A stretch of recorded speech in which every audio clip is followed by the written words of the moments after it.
La team, je me dépêche vite, je sors de la douche et je file au gymnase retrouver l'entraînement de l'équipe pro qui est à 10h. Il est actuellement 9h30, je suis encore à la douche, je vais me dépêcher. On se retrouve arrivé au gymnase. Eh oh, abuse pas, j'ai dit que je vous montrais tout, mais pas tout non plus.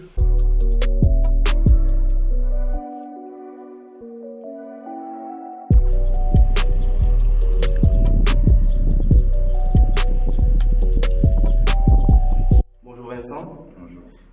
Donc aujourd'hui, la chaîne Lucas TV Volley vient à ta rencontre pour connaître un peu ton parcours, et depuis que tu es amant, comment tu te sens, etc. Ok.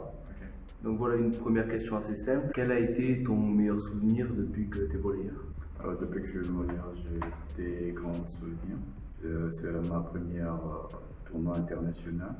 Je suis allé jouer la CAN Junior en Tunisie en 2013 avec tous les jeunes du centre de ma génération.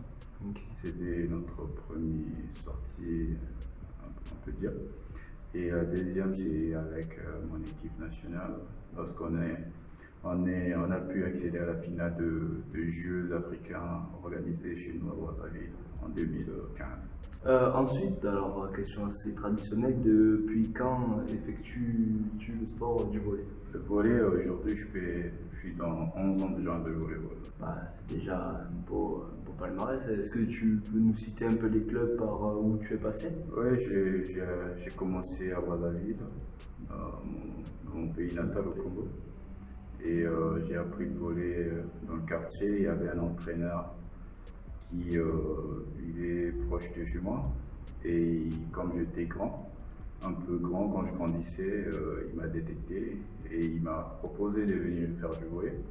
Et j'étais assez réticent, j'ai préféré faire du foot après l'école, comme tous les jeunes.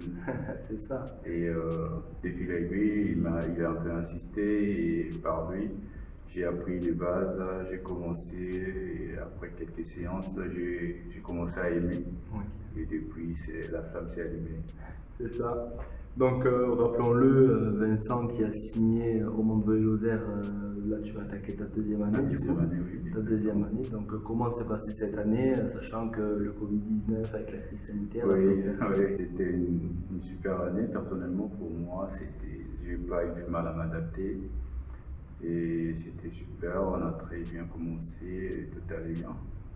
Et j'étais d'ailleurs meilleur bloqueur de la ligue jusqu'à la fin. Et finalement, ça a redonné envie de continuer ça et de recommencer ça et de bien finir cette fois-ci. D'accord. Alors, une question un peu atypique.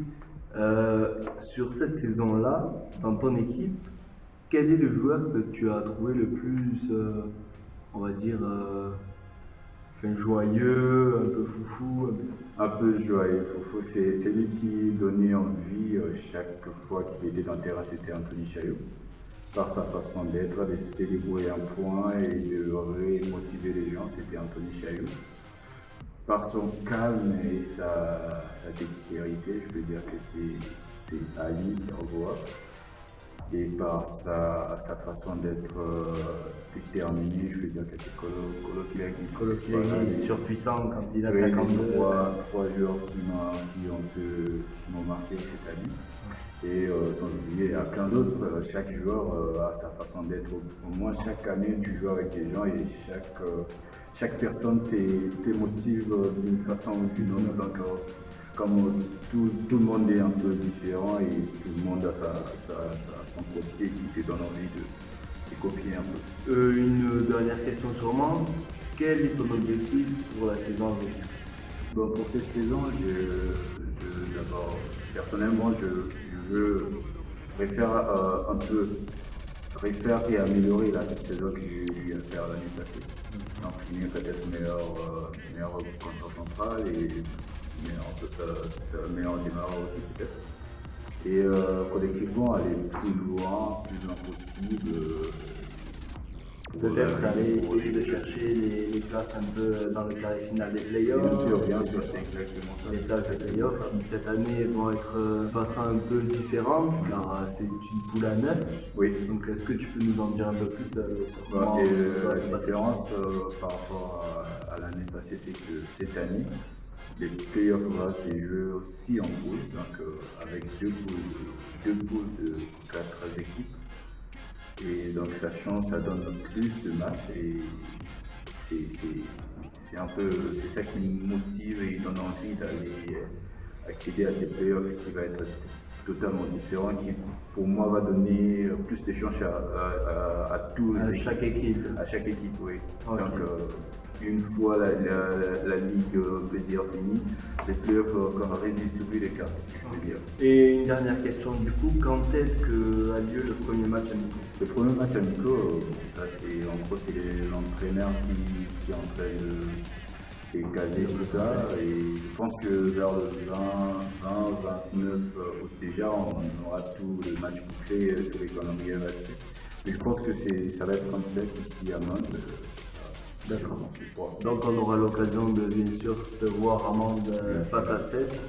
Vincent qui attend la reprise depuis un bon moment, qui déjà tu as repris un peu, comme j'ai pu un peu le voir. Individuellement, pour essayer de ne pas trop souffrir à la reprise, on essaie toujours de se maintenir en forme parce que c'est assez difficile de reprendre tout à zéro. Donc tant mieux garder quelque chose pour ne pas être totalement mal quand on va reprendre en collectivement. Vincent, écoute, je te remercie. Merci d'avoir accordé l'interview à Lucas Volley TV.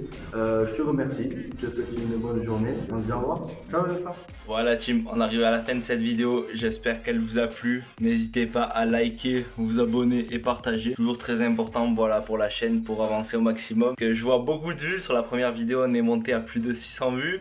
La deuxième, on était à 300 et quelques. Et du coup, on n'a que 60 abonnés. Donc, il faut vraiment qu'on monte ce compteur d'abonnés. Plus il y aura d'abonnés, et plus je pourrai essayer de vous faire quelques surprises sur la chaîne.